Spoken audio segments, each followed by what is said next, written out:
बचपन में आपने एक प्रयोग किया होगा, उसमें सूर्य की बिखरी हुई किरणों से एक लेंस के माध्यम से एकत्रित करके किसी कागज पर डालने से वे कागज जल उठता है। लेकिन बिखरी हुई किरणें कागज नहीं जला पाती। आप जानते हैं कागज क्यों जला? क्योंकि लेंस का अपने लक्ष्य के ऊपर फोकस था। दूसरे उदाहरण आप कैमरे का ले सकते हैं। आपने अगर देखा होगा, अगर कैमरे का फोकस सही है तो फोटो अच्छी आती है, और अगर फोकस अच्छा नहीं है तो फोटो साफ नहीं आएगी। ठीक उसी तरह ही हमारी एनर्जी भी बिखरी हुई अवस्था में रहती है, लेकिन जब हम एक ही दिशा में फोकस करते हैं तब चमत्कार हो सकता है, बिगड़े हुए काम बन सकते हैं और किस्मत नाम की चीज भी चमकने लग जाती है। फोकस का सीधा अर्थ होता है एकाग्रता, यानी आप जो भी काम कर रहे हो उसे पूरा मन लगाकर करना और एक ही समय पर एक ही लक्ष्य पर ध्यान केंद्रित करना। जब आप अपने कार्य के प्रति समर्पित रहेंगे तब वो काम आपके लिए उतना ही आसान हो जाएगा। बस आप एक बार अपने काम के प्रति वो समर्पण, वो डेडिकेशन दिखाइए, फिर आप खुद इसके नतीजों से हैरान रह जाओगे। लेकिन फोकस करना लोग जितना आसान समझते हैं उतना आसान भी नहीं है, लेकिन असंभव भी नहीं है। बस आपको सही तरीके से सही दिशा में सकारात्मक सोच के साथ दृढ़ता से आगे बढ़ते रहना है। लक्ष्य पर फोकस करने के लिए 9 टिप्स जो आपकी काफी हेल्प करेंगे। कार्य क्षेत्र मतलब अपने वर्क स्पेस को सिस्टमेटिकली व्यवस्थित रखें। आप चाहे घर पे हो या ऑफिस में काम कर रहे हो, एक साफ और एक व्यवस्थित जगह होने पर आप काम पर ज्यादा ध्यान केंद्रित कर पाएंगे। इसीलिए अपने आसपास से वो चीजें हटा दीजिए जो आपका ध्यान भटकाती है, आपके हाथ का ये मोबाइल भी। दूसरा जो इम्पोर्टेंट पॉइंट है वो है टू डू लिस्ट बनाइए। हर दिन या हर सप्ताह की शुरुआत में अपने कामों की एक लिस्ट जरूर बनाइए।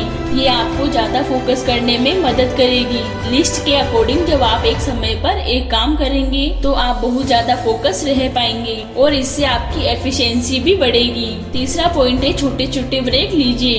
अगर आप लगातार काम करेंगे तो आपकी फोकस की कमजोर होने के चांसेस बढ़ जाएंगे। इसीलिए हर घंटे में कम से कम 10 मिनट का ब्रेक जरूर लीजिए और इस दौरान मोबाइल लेकर ना बैठे, बल्कि थोड़ा रेस्ट करें, अपनी आंखों को आराम दे, गहरी सांसें ले। इससे आपको आगे का काम करने की एनर्जी मिलेगी। मल्टीटास्किंग से बचे। बहुत से लोग सोचते हैं मल्टीटास्किंग अच्छा होता है क्योंकि एक ही बार में बहुत तरीके के काम आप पूरे कर सकते हैं, लेकिन लोग ऐसा गलत सोचते हैं। मल्टीटास्किंग आपके दिमाग को कंफ्यूज कर देता है, इससे आप कोई भी काम अच्छे से नहीं कर पाते। क्योंकि मैं रेकमेंड करूंगी आपको एक समय पर एक ही काम करें, क्योंकि आपको फोकस रहकर बेहतरीन काम करना है। अगला पॉइंट है लंबी और गहरी सांसें लीजिए।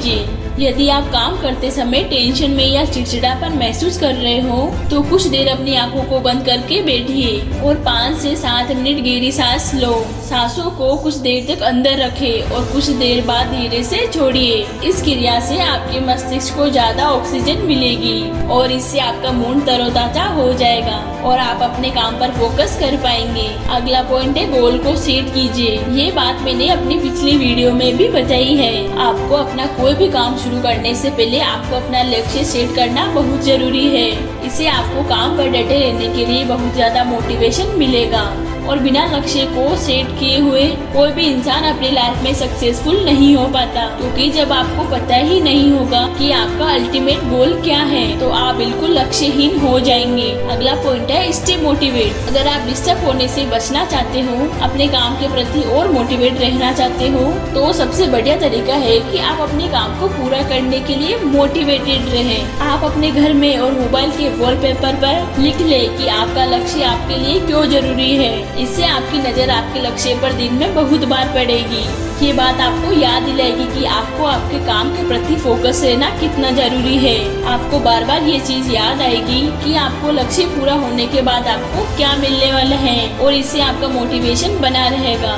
लास्ट पर वेरी इंपॉर्टेंट पॉइंट है टर्न ऑफ नोटिफिकेशन। यकीन मानिए 90% नोटिफिकेशन जो आपकी स्मार्टफोन पर आते हैं वो आपके बहुत ज्यादा काम के नहीं होते। ये केवल आपका ध्यान भटकाते हैं। और अगर आप वास्तव में फोकस रहना चाहते हैं तो आपके मोबाइल के बेफिजूल के नोटिफिकेशन बंद कर दीजिए। अब आप बोलोगे कि इतना बड़ा और महंगा मोबाइल लेने का फायदा ही क्या है जब उसकी नोटिफिकेशन ही बंद करनी पड़े। तो फ्रेंड्स याद रखिए, कोई भी मोबाइल आपकी जिंदगी, आपकी लक्ष्य से बड़ा नहीं है। आपने मोबाइल को अपने अनुसार चलाने के लिए खरीदा है। ना कि मोबाइल के अनुसार खुद चलने के लिए। जो मैंने आपको पॉइंट्स बताया है, अगर इनमें से आप 3 भी अपने लाइफ में बहुत अच्छे से इम्प्लीमेंट करते हैं तो डेफिनेटली आपको आपके टारगेट के लिए फोकस जरूर बढ़ेगा। तो पॉजिटिव थिंकिंग के साथ और फोकस के साथ बढ़ते चलिए अपने लक्ष्य की तरफ।